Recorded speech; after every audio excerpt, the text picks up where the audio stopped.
gleymdi áðan að nefna, kannski að ég var að tala um þessar úrslitaleiki sem við spiluðum á þessum árum, að 1963, þegar fyrsti úrslitaleikurinn fór upp í efstu deild, þá var hann mótið Þrótti á Reykjavík.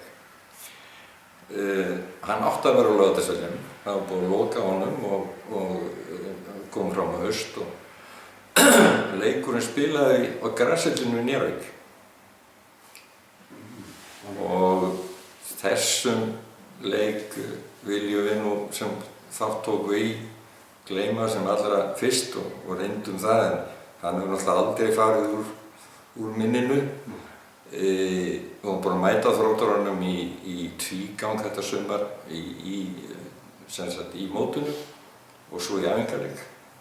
Unnuð á í æfingarleiknum og gerðum jafntefli í mótinu.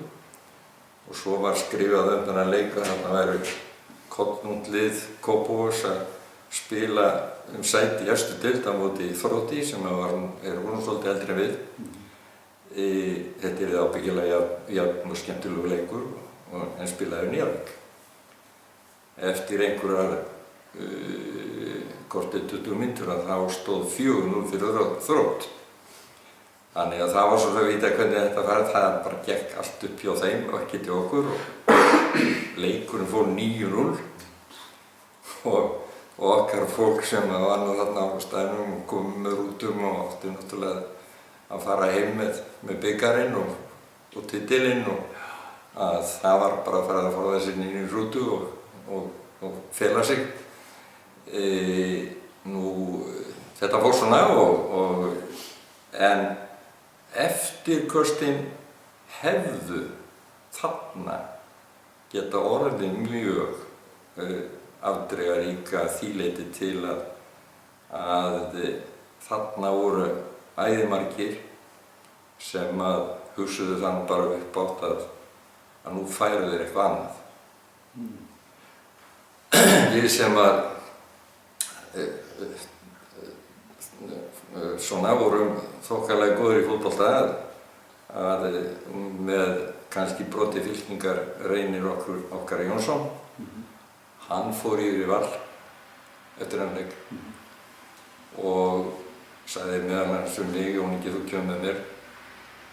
Og Daði og Dúmi, það munaði mjög litlu að við færum þarna og það voru svona kjarninn af þessum, við erum allir jafngamlir, vorum saman í skóla, að það hefði kannski mjög breyst ef við hefðum gefist upp á þessum tímapunkti.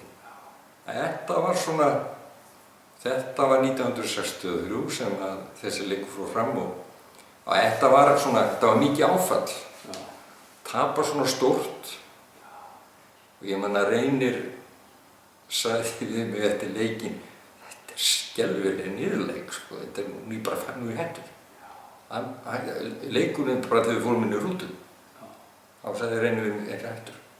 Getur ímyndað hvað hefði gerst ef þið hefðu komist upp?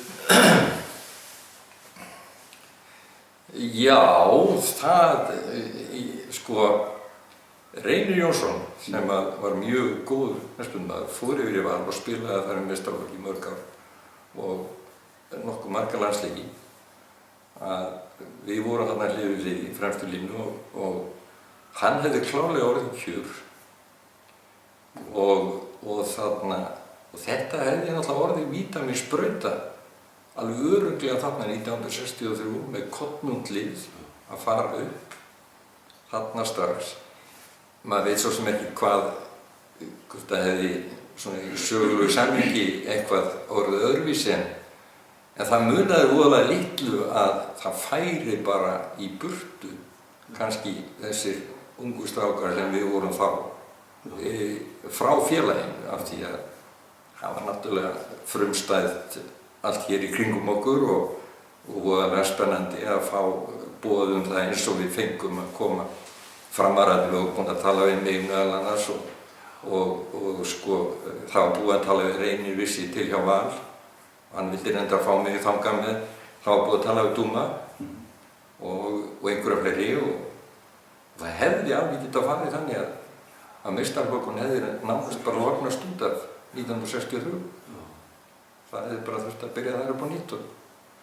En við bitum á jöxlinn.